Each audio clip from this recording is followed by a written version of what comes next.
अगर रिजल्ट मुझे ये चाहिए तो मैं पीछे के कदम बनाना शुरू करता हूं।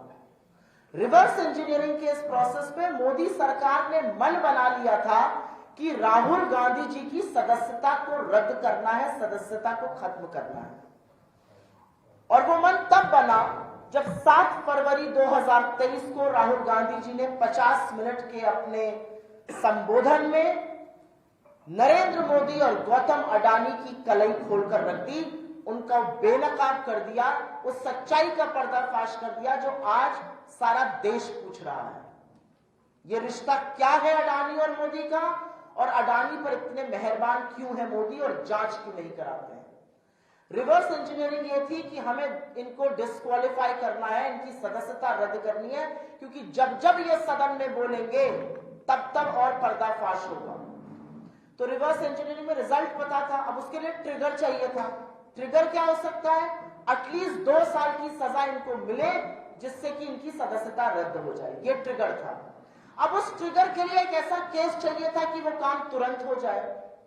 तो बाकी जो फर्जी केसेस में फंसाया हुआ है इन्होंने राहुल जी को, उसमें तो तुरंत कार्रवाई हो नहीं सकती थी। तो इन्होंने तुरंत कार्रवाई के लिए एक ऐसा केस ढूंढा जिसमें कि इनको तुरंत सजा हो जाए, और वो केस इनको सूरत की एक अदालत में मिला जो कि डोरमेंट पड़ा हुआ था, डेड पड़ा हुआ केस था। और एक ऐसा केस था जिसमें याचिकाकर्ता ने, जो पेटिशनर है, उसने हाईकोर्ट में जाकर उस कार्रवाई पर रोक लगाने के लिए एप्लीकेशन डाली हुई थी, रोक लगी हुई थी। उस केस को पुनर्जीवित किया जाता है, वो एप्लीकेशन विड्रॉ करी जाती है, अभी उसके बारे में बात करूंगी। 15 से 20 दिन के अंदर सारी कार्रवाई हो जाती है, जजमेंट रिजर्व हो जाता है, और 23 मार्च को जजमेंट आता है, और जजमेंट आता है 2 साल की सजा का। ये अनप्रेसिडेंटेड है इंडिया की न्यायपालिका, इंडिया की जुडिशियल हिस्ट्री में आज तक अवमानना के लिए, जिस जुर्म में उनको फंसाया जा रहा था, उसके लिए कभी भी 2 साल की सजा नहीं मिली है। लेकिन ये 2 साल की अगर सजा नहीं मिलती तो राहुल गांधी को डिस्क्वालीफाई ये नहीं कर पाते। अगर सजा 1 साल 11 महीने 29 दिन की होती तो राहुल गांधी जी का डिस्क्वालिफिकेशन नहीं होता। तो मैं आपके सामने ये कहानी इसलिए बयां कर रही हूं क्योंकि रिजल्ट जो मोदी सरकार चाहती थी वो था कि राहुल गांधी जी सदन में ना रहे, उनकी सदस्यता रद्द करी जाए, और सारा स्वांग रचा गया कि कैसे उस निष्कर्ष पर पहुंचा जा सके। और कुछ भी और कहने से पहले मैं 3 तथ्य आपको और बताना चाहती हूं। राहुल गांधी जी का माइक स्विच ऑफ किया जाता है। वो 7 तारीख का जो उद्बोधन करते हैं, जो भाषण देते हैं, उसके 18 अंक एक्सपंज किए जाते हैं, और वो सारे अंक है, मैंने क्योंकि वो खुद से देखा और पढ़ा है, वो सारे अंक हैं जहां पर मोदी और अडानी का साथ में नाम आ रहा है। कोई फैक्चुअल इंफॉर्मेशन एक्सपंज नहीं करी गई है, शब्द एक्सपंज किए गए। जहां जहां मोदी और अडानी का नाम साथ आ रहा है वो 18 अंक एक्सपंज कर दिए जाते हैं। भारत जोड़ो यात्रा के 45 दिन बाद एकदम से दिल्ली पुलिस जागती है, उसको नाम चाहिए महिलाओं के। 3 दिन में 2-2 बार राहुल गांधी जी के घर दिल्ली पुलिस पहुंच जाती है। उनकी सदस्यता रद्द करने के लिए एक जजमेंट आ जाता है, 2 साल का उनको सजा मिलती है, और उससे उनकी सदस्यता चली जाती है। तो ये जो सारा प्रकरण है, ये जो स्वांग रचा गया, ये दिन दहाड़े लोकतंत्र की हत्या, लोकतंत्र का चीरहरण, और विपक्ष की सबसे मजबूत आवाज को, जो आपकी आंख में आंख डालकर मोदी और अडानी के संबंध पूछता है, उसको चुप कराने का प्रयास है। लेकिन वो डरपोक कायर तानाशाह ये भूल गया कि जितना आप सच को दबाइएगा उतनी ताकत से सच उभरता है।